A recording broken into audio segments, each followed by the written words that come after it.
മൈസൂർ ദസറയിലെ ഏറ്റവും വിലപിടിപ്പുള്ള ഘോഷയാത്രയാണിത്. അങ്ങനെ പറയാൻ കാരണം 750 കിലോ തൂക്കമുള്ള പൂർണ്ണമായും സ്വർണത്തിൽ നിർമ്മിച്ച തേരിൽ ചാമുണ്ടേശ്വരി ദേവിയെ എഴുന്നള്ളിക്കുന്ന ചടങ്ങാണിത്. കർണാടകയുടെ മുഴുവൻ ഫോഴ്സിൻ്റെയും സാന്നിധ്യത്തിൽ ഈ ചടങ്ങ് നടക്കുന്നത് രാജകീയമായാണ്. ആനയും കുതിരയും പടയാളികളും രാജകുടുംബാംഗങ്ങൾ വരെ പങ്കെടുക്കുന്ന ആഘോഷമായ ഘോഷയാത്ര. പാലസിൽ നിന്നും ആരംഭിച്ച് 5 കിലോമീറ്റർ ദൂരെയുള്ള ബന്നി മണ്ഡപത്തിലേക്കാണ് ഈ യാത്ര പോകുന്നത്. വഴിയിൽ ഉടനീളം ബാരിക്കേഡുകൾ തീർത്ത് ജനങ്ങൾക്ക് കാണാൻ സൗകര്യം ഏർപ്പെടുത്തി നഗരത്തെ ഇളക്കിമറിച്ച ഘോഷയാത്രയാണത്. ഇത്രയും മനോഹരമായ ചടങ്ങ് ഇന്ത്യയിൽ മറ്റൊരിടത്തും ഉണ്ട് എന്ന് തോന്നുന്നില്ല. മൈസൂർ ദസറയിലെ ഏറ്റവും കൂടുതൽ ആളുകൾ പങ്കെടുക്കുന്ന ചടങ്ങ് കൂടിയാണിത്. സ്വദേശീയരും വിദേശീയരുമടക്കം ഒരുപാട് ടൂറിസ്റ്റുകൾ പങ്കെടുക്കുന്ന മൈസൂർ ദസറ. ചില ദൃശ്യങ്ങളും കർണാടകയുടെ പാരമ്പര്യം വിളിച്ചോതുന്ന പരമ്പരാഗത രീതിയിലുള്ള കലാരൂപങ്ങളും എല്ലാം കൂടിയ ഘോഷയാത്ര. ിനെ ബലം വെച്ച് ബന്നി മണ്ഡപത്തിലേക്ക് പോകുന്ന ആ കാഴ്ചകൾ ഒന്ന് കാണേണ്ടത് തന്നെയാണ്.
ವಾದ್ಯಗಾರರ ತಂಡವನ್ನ ಕೂಡ ನೀವೇ ಕಣ್ತುಂಬಿಕೊಳ್ಳಬಹುದಾಗಿದೆ ಅರಮನೆಯ ವಾದ್ಯಗೋಷ್ಠಿಯ ಸಪ್ರಚಿತದಲ್ಲಿ. ಅರಮನೆಯ ವಾದ್ಯಗೋಷ್ಠಿ ಎಲ್ಲರ ಗಮನ ಸೆಳೆಯುತ್ತೆ. ಎಷ್ಟೇ ರೀತಿಯಾದಂತಹ ನಾವು ಮುನ್ನಡೆದರೂ ಸಹ ಜೀವನದಲ್ಲಿ ನಾವು ನಮ್ಮ ಸಂಪ್ರದಾಯವನ್ನು ಮರಿಬಾರದು, ನಮ್ಮ ಸಾಂಪ್ರದಾಯಿಕ ವಾದ್ಯಗಳನ್ನು ನಾವು ಮರಿಬಾರದು ಅನ್ನುವಂತಹ ಮಹತ್ತರವಾಗಿರ್ತಕ್ಕಂಥ ಸಂದೇಶವನ್ನ ಈ ವಾದ್ಯಗೋಷ್ಠಿ ನಮಗೆ ನೀಡ್ತಾ ಇದೆ. ಹಾಗೆಯೇ ನಾವು ಸಹ ನಮ್ಮ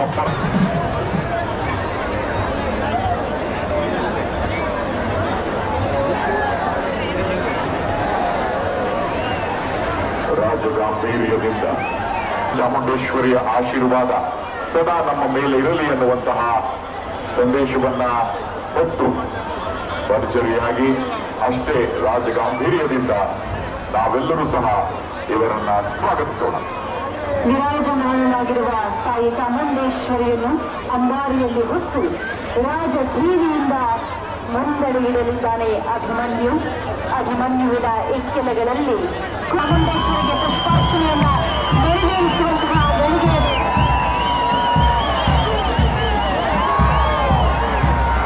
ಅತ್ಯಂತ ಶಿಸ್ತಿನ ಸಿಪಾಯಿಗಳು, ಜೊತೆಗೆ ಸಂಪ್ರದಾಯ ಮಾಡರ್ನಿಟಿ ವಿತ್ ಟ್ರೆಡಿಷನ್ ಹಾಗೂ ಮಾಡರ್ನಿಟಿಯನ್ನು ಗಮನಿಸುವಂತಹ ನಿಟ್ಟಿನಲ್ಲಿ ಸಾಂಪ್ರದಾಯಿಕ ಉಡುಗೆ ತೊಡುಗೆಗಳಲ್ಲಿ ಗಮನಿಸಬಹುದು. ನಾವು ಗತಕಾಲದ ವೈಭವವನ್ನ ಮರಳಿ ಕಾಣುವಂತಹ ಸದಾವಕಾಶ ನಮ್ಮೆಲ್ಲರಿಗೂ ಕೂಡ ಲಭ್ಯವಾಗಿದೆ. ಮೈಸೂರು ಸಂಪೂರ್ಣವಾಗಿ ಸ್ವರ್ಗದಂತೆ ಕಂಗೊಳಿಸುತ್ತಿದೆ. ಈ ನಾಡ ಹಬ್ಬವೆಂದರೆ ಧರ್ಮದ ಎಲ್ಲ ಜನಾಂಗದವರ ಹಬ್ಬ. ರಾಷ್ಟ್ರದಲ್ಲಿ ಕುವೆಂಪುವರ ಮಾತಿನಂತೆ ನಾಡ ಹಬ್ಬ ದಸರೆಂದರೆ ಸ್ವಲ್ಪ ಜನಾಂಗದ ಶಾಂತಿಯ ಏಕತೆಯನ್ನು ಸಾರುವಂತಹ ಸಂದೇಶವನ್ನ ದಸರಾ ಇಡೀ ವಿಶ್ವಕ್ಕೆ ನೀಡ್ತಾ ಇದೆ.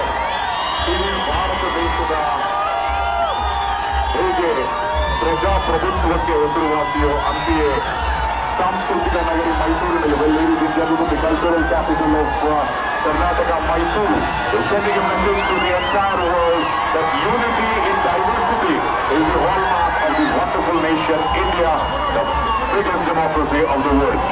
Let the Ashirwad of Chamundeshwari Mate guide us and take us through all tough situations. ಅಂಬಾರಿ ಹೊತ್ತು ಬರುತ್ತಿರುವ ಅಭಿಮನ್ಯು ಹತ್ತಿಗೋಡಿ ಆನೆ ಶಿಬಿರದ ಕಣ್ಮಣಿ. 58 ವರ್ಷ, 2.72 ಮೀಟರ್ ಎತ್ತರ, 3.51 ಮೀಟರ್ ಉದ್ದ, ಸುಮಾರು 4720 ಕೆಜಿ ತೂಕದ ಬೃಹದಾನೆ ಅಭಿಮನ್ಯು. ಮುಖ್ಯಮಂತ್ರಿಗಳ ಪದಕ ಪಡೆದಿರುವ ಮಾತ ನಮ್ಮ ಹೆಮ್ಮೆಯ ಅಭಿಮನ್ಯು. ಅಭಿಮನ್ಯುವಿನ ಎಡಬಲ ಭಾಗದಲ್ಲಿ ಹಿರಣ್ಯ ಮತ್ತು ಲಕ್ಷ್ಮಿ ನಡೆದು ಬರುತ್ತಿದ್ದಾರೆ. ಕುಂಕಿ ಆನೆಗಳಾಗಿ ತಮ್ಮ ಕಾರ್ಯವನ್ನು ನೆರವೇರಿಸುತ್ತಿದ್ದಾರೆ.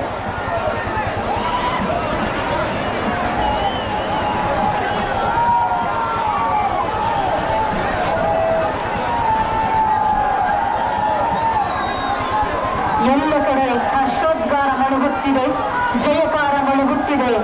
ತಾಯಿ ಚಾಮುಂಡೇಶ್ವರಿಗೆ ಜಯವಾಗಲಿ, ನಾಡಿನ ಜನತೆಗೆ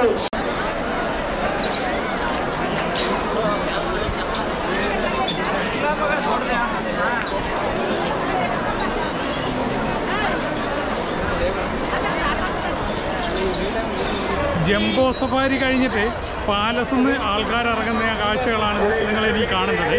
4 സർക്കിളിൻ്റെ 4 ഭാഗത്തും ജനം ഒഴുകുകയാണ്. ഒന്നും എന്താ പറയുക, ബന്നി മണ്ഡപത്തിലേക്ക് ഇപ്പം ജംബോ സഫാരി പോയിട്ടുണ്ട്. അതിന് പുറകെ ജനം ഇങ്ങനെ ഒഴുകുകയാണ്. നമുക്ക് എങ്ങോട്ടും പോകാൻ പറ്റില്ലാത്ത രീതിയിലാണ് ജനങ്ങൾ ഒഴുകുന്നത്.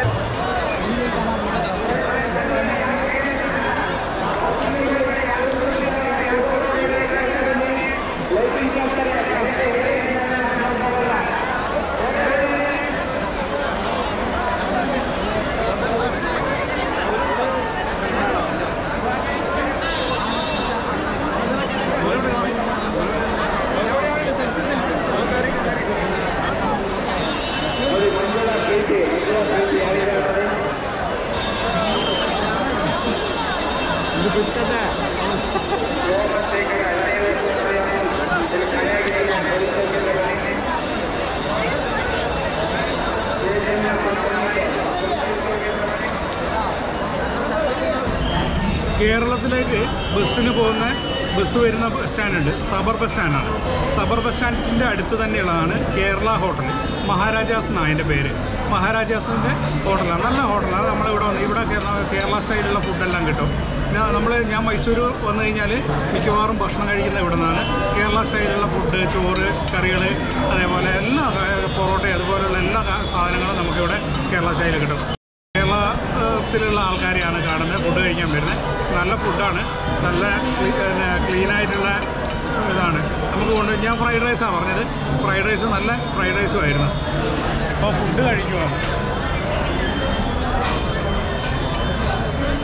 ഇനി ഫുഡ് കഴിച്ചിട്ട് വേണം അടുത്ത സ്ഥലത്തേക്ക് പോകാൻ വേണ്ടി. ഹായ്, അങ്ങനെ ഞാൻ എൻ്റെ എപ്പിസോഡ് ഇവിടെ വെച്ച് വൈൻഡപ്പ് ചെയ്യാണ്.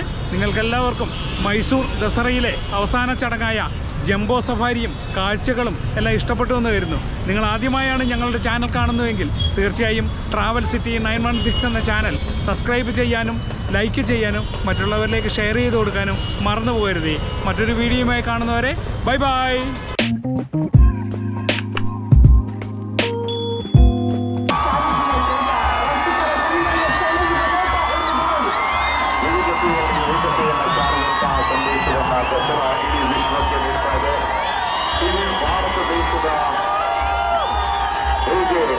ಪ್ರಜಾಪ್ರಭುತ್ವಕ್ಕೆ ಹೆಸರುವಾಸಿಯೋ ಅಂತೆಯೇ